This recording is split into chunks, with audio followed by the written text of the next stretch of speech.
Pat, do we have a DM of the week? We do. We do indeed. Oh boy. This one up from Nate Philbrook at Nate MP97. So I like this one because I think this is actually pretty interesting because we haven't dug super deep on this for the most part.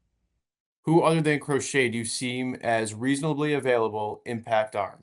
I say reasonable because obviously I would love Skeens and Scooble, but doubt they'd be available. My pick, not as the main piece of the offseason, but high upside. Coming off, so hopefully reduced price, but effective history against the AL East. Young lefty, high swing and miss caliber stuff. So I'm going to extend that a little bit besides Scooble and the Mariners guys. Okay, so he wants to know who's available in trade other than that? Who's a high caliber arm that you can see the Sox getting, who's not currently a Mariner or named Garrett Crochet. Oh, But are I got we one. just talking trades or free agents too? Yeah, go trades. We'll go trades. Okay. Let's just do trades. Yeah, free agent is boring. You just list off the guys. Gordo, you got one? I have one loaded up. If you want me to No, start. you go first. I've got a couple, but I feel like I can do better than the ones that are on my mind. So you go for it.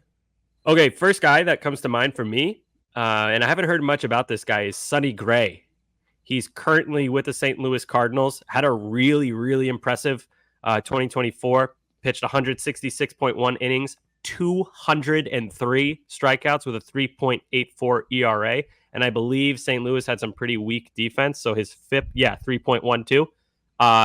Not in his prime anymore, but certainly a good pitcher. He's 35. He's turning 35 in 2 weeks as you're listening. So maybe. Hey, Sweetie Pie, can I ask you to do me a favor? Can you look up how his contract's structured? Yeah. So that's the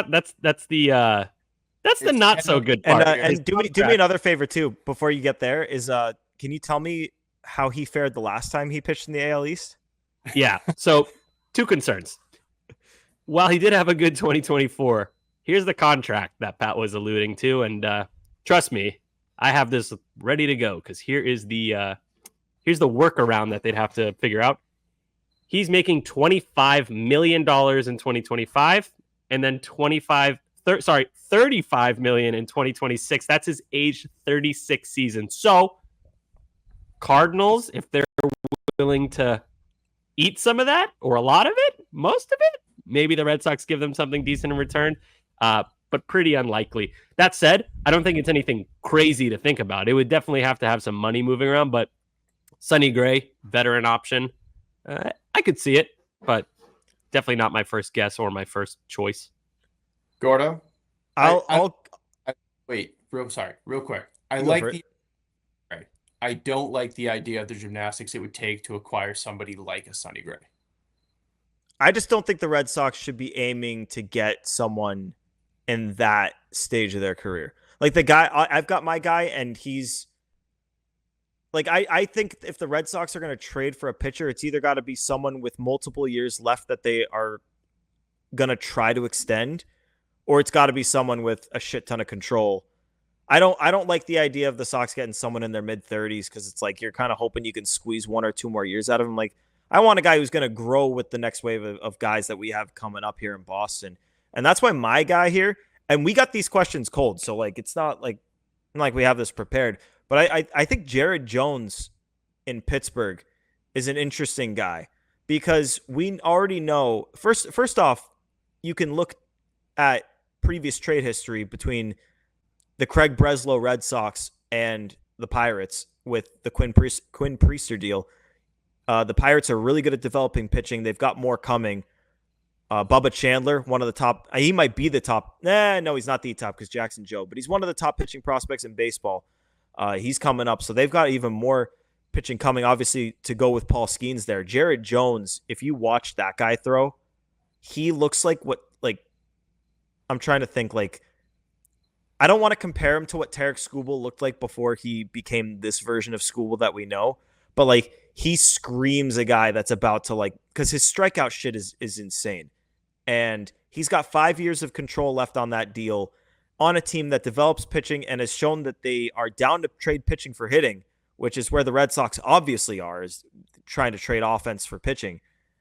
It could be an interesting fit. 5 years of control. I obviously the Pirates are going to think of him not based on the pitcher he is today, which he finished with an ERA just over 4. He was not quite as good down the stretch as he was to open the season.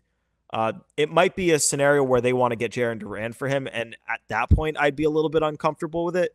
But if the Red Sox could trade, a good haul of guys, it's not going to be one of those mid-tier guys. Like, they're going to probably have to trade a big 4 guy in that deal. It would be least. It would be like Marcelo Meyer, Roman Anthony, in my opinion. I don't think Pittsburgh would take anything less than that. No, not both. Both or one. Okay. One. Yeah. No, not both. I agree. I think it would be one and more. Like, I think you probably have to go like Marcelo and Willie or something, and that might be able to do it. Yeah, I mean, this is a guy who strikes out about like 10 per 9 innings as a rookie. He just turned how old? He just turned 23 years old. He throws crazy. Upper 90s. Yeah, he's going to cost. I mean, I'd be fine with it, but the Red Sox would have to be willing to part with one of their top prospects, and probably more, just because of how hard it is to find pitching. Like, that kid is a beast. The only thing that concerns me about him is he's not a big guy for like a starting pitcher. 6'1", 190. So he's gonna have to put on some weight, or else he's not going to be able to hold up. Like you said, Gordo, he faded down the stretch. Now that might be because he's a rookie, good chance, but and he got hurt too. He was good until he got hurt, came back, wasn't quite the same.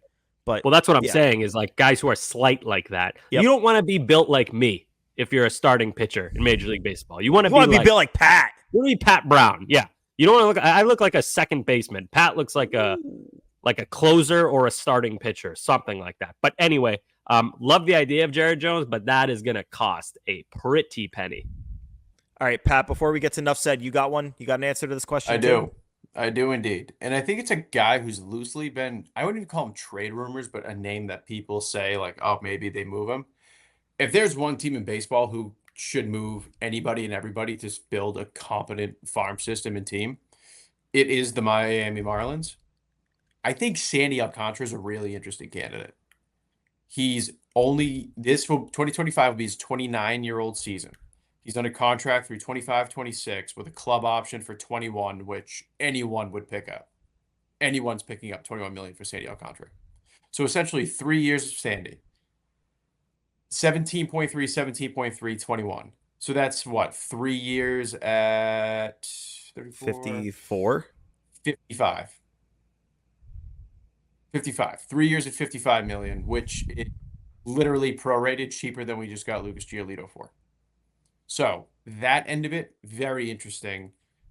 Career 3.32 guy. His last fully healthy season was 22. Won the Cy Young, 2.28. 23 was so weird. I don't know if you guys remember how bad Sandy Alcantara was through like May or June. He was like over a 6 ERA.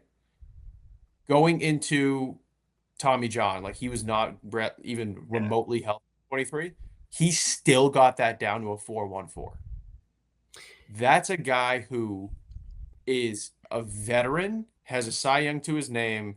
The track record's there. The contract's great, and you might even be able to get him on the low because he's coming off of such a major surgery.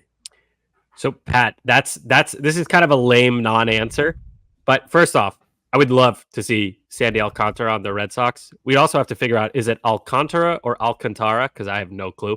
It's Alcantara. Yes. And the problem with this, and this is my lame answer, is it's completely contingent on the price. I would guess that Miami is going to want you to pay for the 2022 Sandy Alcantara, who was just unstoppable. By the way, 230 innings almost that year too. So just that's so cool. Everything you want in a pitcher, everything the Red Sox have not had in so long. Houck was close this year. Credit to him. But anyway, so if they're paying for the 2022 version, I would probably pass just because you don't know how he's going to look when he comes back. If I were a betting man, I'd say he would look good, but that's a huge risk to take. If they're selling him somewhere between the 2022 and 2023 price, then I'd be more inclined to, float them some prospects. But it's going to cost a lot either way. So yeah, that's my lame answer. Is it completely depends on the price. I have another, not to throw cold water on it, but the Marlins also said that they're not trading him this offseason. which Interesting. I think is fully based off of sort of what Sammy just alluded to, which is like if they're going to trade him, they want teams to trade for the 2022 version of him, not the guy coming off Tommy John that you think you can buy low on. Obviously, there's a price for everybody, and the Marlins, as you said, Pat, like should be doing everything they can to build up the farm, and that's kind of how they've been operating. Like that's why they trade Luis Ariz in like what was it, May? They traded him in May. So yeah, I'm sure there's a price, but the next question you have to ask yourself is how comfortable would you be next year with two pitchers coming off of Tommy John in your rotation with Sandy and Giolito? I guess Giolito had the internal brace procedure, but same idea here. Is you've got guys recovering from major elbow surgery, but then again, it's like I know exactly how this game plays. Is you don't trade for Sandy. By May, he looks like the Sandy Alcantara of old, and you're kicking yourself at the deadline. Like, why did we not just offer up everything we had for him when we could have maybe had him for less? Hey, Gordo, you know what would be sick? So if they did get Sandy, the Red Sox would have two pitchers in their rotation coming off of Tommy John or whatever the internal brace, and the reigning home runs allowed leaders from both 2024 and 2023. How hyped would you guys be? By the way, that's Cutter Crawford and Lucas Giolito. So we've got broken elbows and giving up home runs. Let's go, baby. How inspired would that make you? What's crazy is I actually like I wouldn't feel that bad about what you said is true, but I still wouldn't even feel that bad about it. Like seriously, I agree. Actually, I would actually feel pretty good if that were the rotation. Like you could frame it that way and be like, oh, two, like what I just said, two guys whose elbows just exploded, and then the guys who give up home runs. But you know, context, like Tommy John happens a lot. Lucas Giolito clearly wasn't right that year. Cutter Crawford, yeah, he gave up a lot of home runs, but he still had a good season. So it would be a fun tweet. I think that's a fun tweet for me to do and get people to be like, you're an asshole. And I'd be like, it's just a joke. And that'd be, if they did that and that was what you tweeted, you'd get absolutely crushed. It would be hilarious, dude. People would be so mad. People would be mad.